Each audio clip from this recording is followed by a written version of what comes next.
I drive this beautiful 1993 Mazda RX-7 dubbed the Bad Apple.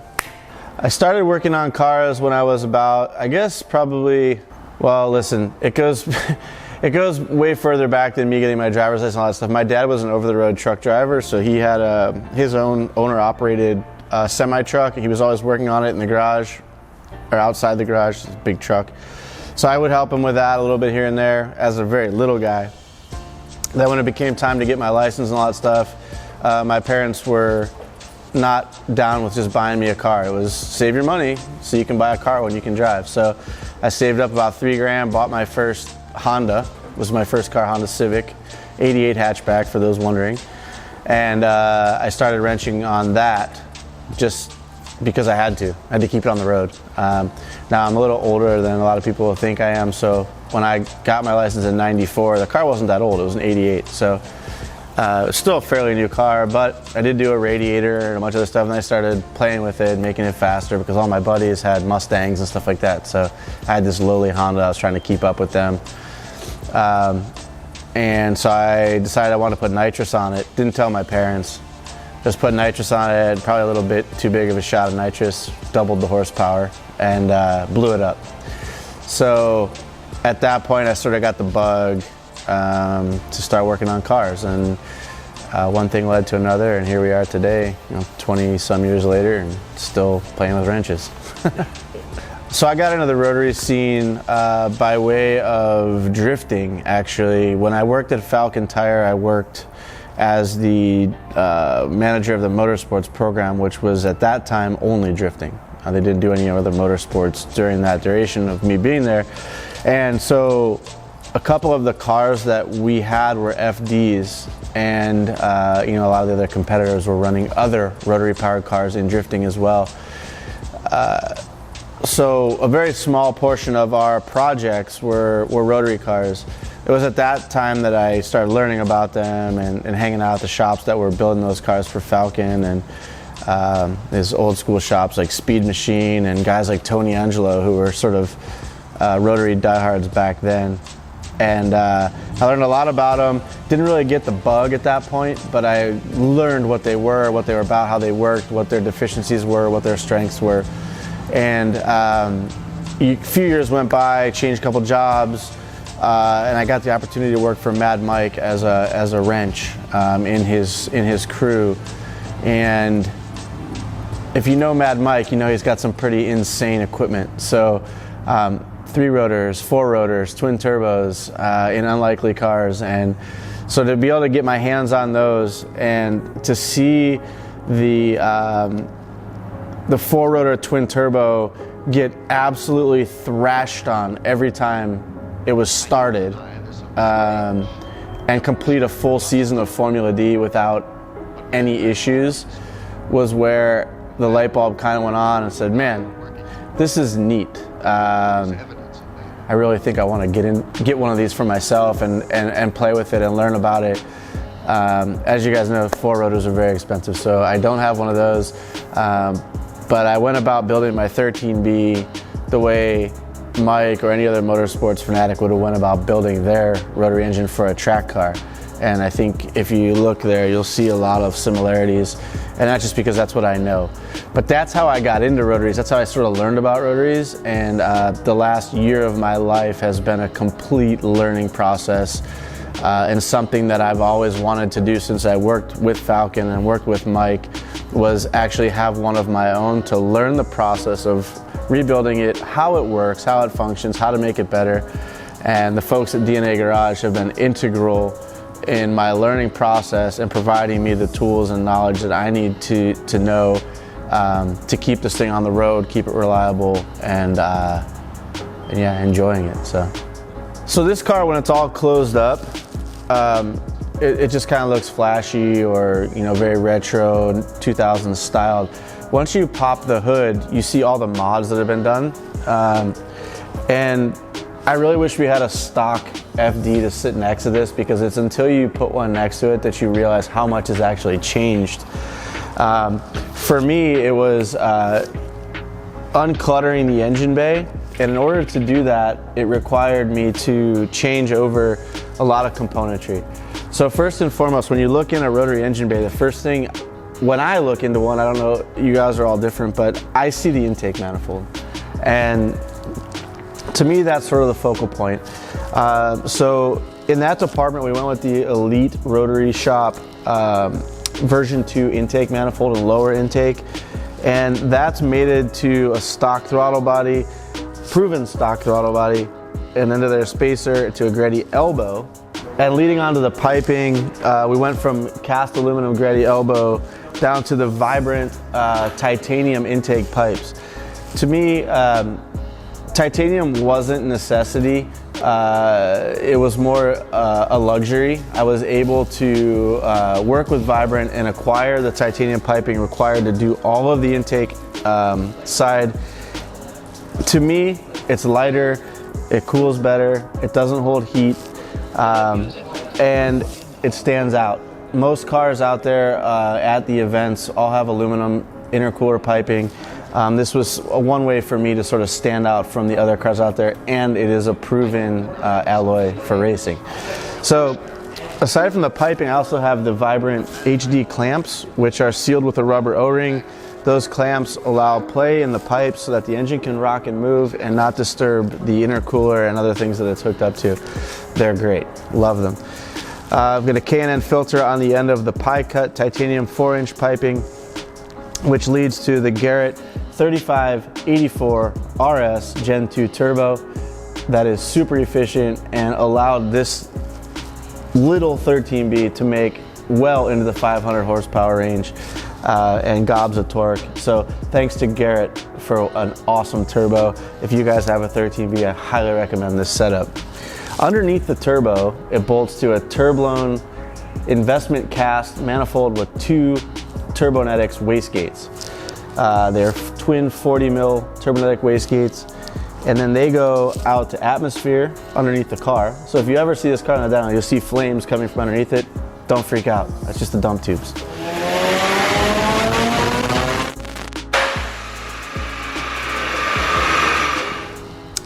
From the larger exhaust side of the turbo, we have a 3.5 to 4 inch to 3.5 downpipe that goes to a 3.5 inch mid pipe to a 4 inch exit pipe in the back of the car. This was all hand created for this car by Ilk Fab. He's here in San Diego, great fabricator, great friend of mine, does absolutely beautiful work, which is showcased on the intercooler piping as well. Let's see, we also have some other bits from Elite Rotary Shop. We have their fuel rail, which is required to run this intake manifold. We also have their oil filler neck, and we also have their pulley set that is not installed yet. That will be going on in the near future. We're running a Haltech 2500 ECU paired to a Rywire Electronics mil-spec harness, which controls all of the sensors and provides power for the engine. Seems silly to mention this, we have a JSP oil cap, which is cool because JSP is a buddy of mine. So we've got that. We've got a few RE Yamamiya bits on here as well. We've got a custom catch can that I've just installed for oil overflow duties. We've got AEM coil packs, and I think that about rounds out the engine bay itself. We are running a larger oil cooler on this side. This is from AFCO. This is a very large, thick oil cooler. It allows you to only run 1 cooler instead of 2. So that is the oil cooler. Behind me on this side, we have a larger power steering cooler, which is also a recommendation for these cars. Especially when you do a V-mount, you have to lose the stock cooling option. So this is a great visual upgrade as well. So yeah, I think that's about it for the engine bay. And then, so moving on to the exterior of the car, it's pretty obvious that it has an aero kit. This is a Origin Labs from Japan aero kit, and this actually came on the car when I bought it. And I like the look, so we kept it. It's very early 2000s, which was the period of the build that I was going for, so I figured, what the hell, let's give her a whirl. I think it turned out great. The openings are huge, so you can see all the coolers and venting. So it is side skirts, a rear bumper, and a front bumper. I've added an Ari Yamamiya style fender mirror to the fenders, which is a little bit unique and in a love or hate type of thing.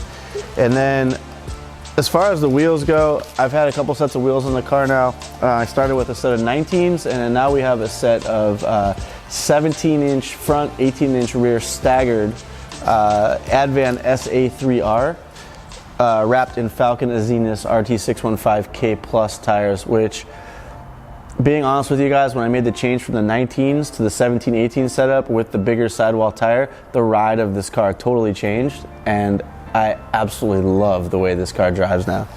The interior, if you guys have not seen the interior, it's been completely redone.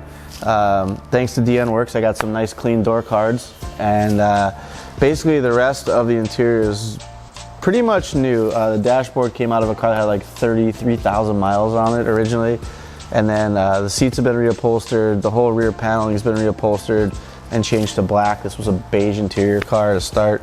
Headliner, A-pillar all been wrapped in Alcantara. Again, if a new bit was available, I pretty much purchased it for the interior, because for me, the exterior of the car can look great, but the interior of the car is where you spend all of your time as the driver and passenger. So for me, the interior has to be really nice and clean. I do have a new spoiler for the rear. You guys may have seen it in some of my Instagram photos and stuff, but I've removed it. It's going to require some additional fitting and paint work, so I've taken it off for now. But I have the Car Shop Glow ducktail spoiler that deletes the third brake light and kind of sits on top of the rear taillights. If you want to check it out, you can see my Instagram. So I have a lot of miscellaneous other items on the car that I'm really not going to touch on, like the Greddy struts and the brake, the Stop Tech brake upgrade. All of those parts are available through Throtl. If there's anything you guys are looking for, if you are building an FD, FC, FB, you can hit up Throtl for a lot of these parts. So support those that are supporting the automotive community. So I've run into all kinds of issues with this car. I guess I should start with a backstory. I ran into Ricky, my buddy Ricky, my good buddy Ricky, 8 years ago now, and he always had this saying, "Gotta want it." And I never really understood what that meant until I bought this car. And I now live my life with Ricky's motto. You won't really hear me say it unless I'm joking around, but "you gotta want it" is true when it comes to owning a rotary car. It takes a lot more effort, it takes a lot more money, and a lot more thought to own a rotary car. They come with their own set of problems, just as any car does. So I've run into a bunch of problems. I've named this car the Bad Apple because when I got it, everything it could throw at me, it threw at me to stop me from making it a nice car. And it still is to this day. You guys don't know this yet, but I came out to a giant dent in the driver's door the other morning. So it's been one thing after another. If you guys have watched the Throtl videos, you know I blew up an engine on the dyno. None of this is planned. So these are all things that I think as a car enthusiast, you obviously don't want it to happen to you, but it does happen, and that's what makes the hobby the hobby. If it were easy, everyone would do it, right? And if it were easy, there would be a lot more RX-7s on the road. Because let's face it, and RX-8s for that matter, let's face it, the rotary engine has its fair share of problems. It's no surprise to anyone here. You gotta want it. And if you want it, you'll have it, because a rotary engine, when it's running right and working, is the best thing you'll ever own. It's converted me. I've never owned a rotary car till this one, and I don't even care about piston cars anymore. Like I work on them here at the shop, but my mind is always thinking about rotary stuff now. I think my brain has turned into a triangle at this point. But I'm so excited to start our new 20B project and get on to another Rotary project and enjoy this car every day. So as far as things that have been thrown at me, it's pretty much been the gamut. You know, broken clips, broken parts, replacing parts, buying new parts, rebuilding engines. About the only thing that hasn't happened yet is a broken transmission or differential, so knock on wood. Oh man, that's tough. What does my car mean to me? My car means a lot to me. This RX-7 was a long time coming. I've always been a fan of the FD body styling and the chassis itself ever since I drove the first one that I ever drove. However, it's about 10 years removed that I finally have my own. And this car, you know, I've built a lot of cars. I've built a lot of project cars in my day, a lot of race cars, helped with a lot of race cars. This is the most important car to me. You're probably wondering why, and I wonder why a lot too, but it really has been a passion project. As I said, I've wanted to have my own Rotary for many years now, ever since I worked with the race teams and stuff. And seeing it through an engine failure on the dyno, hunting for all the hard to get parts that are discontinued, or you know, you have to find a certain shop that has the last two on the shelf, or just scouring the internet trying to find a dashboard or a door panel or a clip that is just impossible to find. That is what this car means to me. Like, doing all that back work that you'd never hear about or see going on. You know, I leave this shop at the end of the day, I can almost bet you any money, unless I have plans with my girl, I'm at home on the computer looking for things or trying to find new ways to do things for this car, because it's just got me wrapped up. Yeah, if I had to get rid of every car I own, this would be the last one standing. If you're thinking about getting into the Rotary community, I say do it. But I think you have to enter the Rotary community with a very open mind, and you have to be willing to put in time and money to make something like this a reality. Even if it's, you know, even if you're not going after like a super pretty car or super polished engine-based setup, you just want a runner that's, you know, a Rotary car just to be a part of what's happening, I absolutely say do it. I think it's great. But you have to go in knowing that you're probably gonna have some hurdles along the way and some challenges. And if you're the type to just sort of give up on things, it's probably not for you. You really have to be hard-headed and a glutton for punishment at times to be a Rotary enthusiast, but the payoff is well worth it. So it took an army to build this car.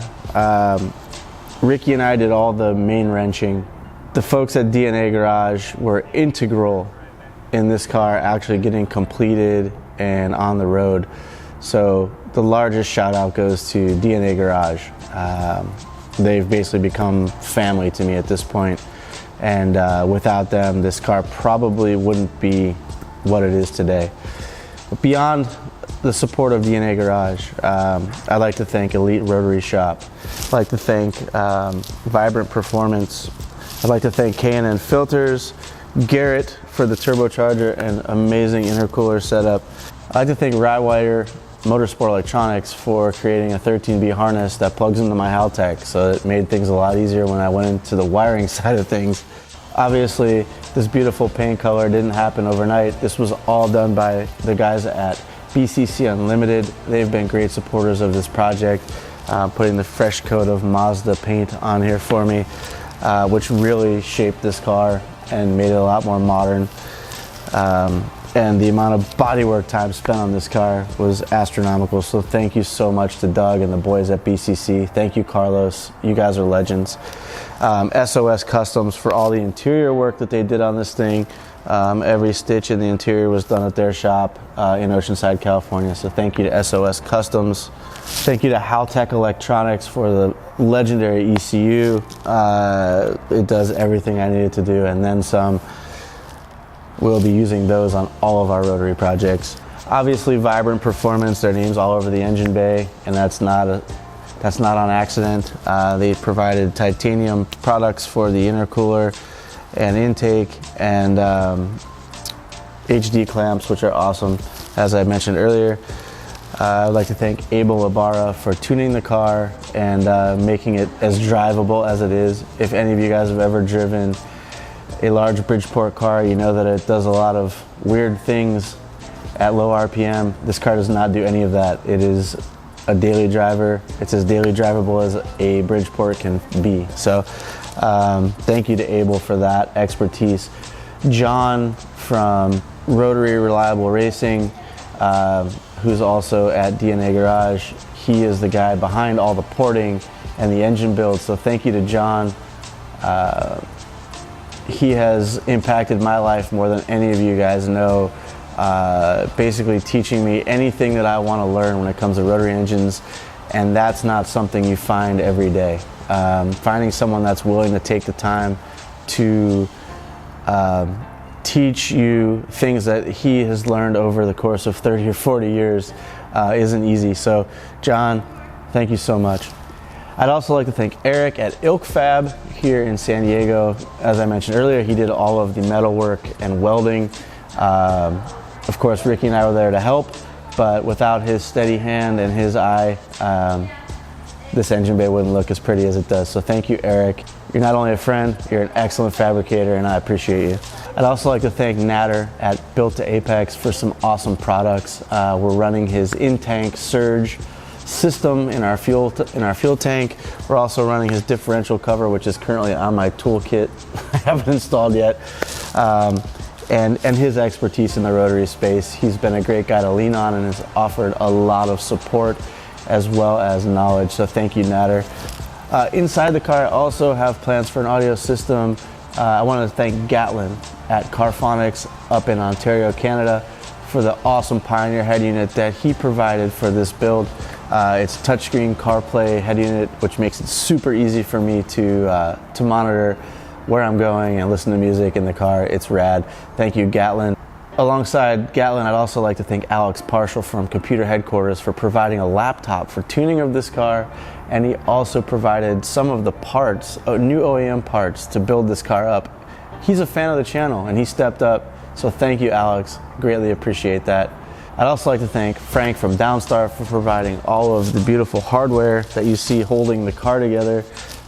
Frank was, an integral part of this becoming what it is, because without all these fancy bolts and washers and everything, it would just be standard Mazda hardware and not look so cool. So thank you, Frank. You're awesome. Last but not least, I'd like to thank my partners at Throtl for supporting me in this project. Throtl also provided some parts for this build, as you guys have seen in our videos if you watch them. But without Throtl and without me being able to do what I do every day here at Throtl, there's no way this car would exist or have been built as fast as it did, because I was able to work on it every day and bring that to you guys through YouTube. So thank you, Throtl, for this wonderful facility and allowing me to build this car on the channel and make the Bad Apple what it is today. So as far as closing thoughts for this interview, I'd like to say, if you are thinking of owning a rotary car, do it. It's great. And I would also like to say thank you to Worx for creating this beautiful video. If you don't already subscribe to this channel, you should. There's gonna be a lot of great content coming, because I know we're going to RotorCon soon, and I know you're gonna have a camera in your hand. Also, if you don't subscribe to Throtl, please do that as well. THROTL, our YouTube channel. We post pretty much once a day. There's a lot of rotary content on there, so if you're looking to learn about rotaries or see how this car was built, please check it out. It's a great channel and it's growing very fast as well. That's that. Thank you, Danny.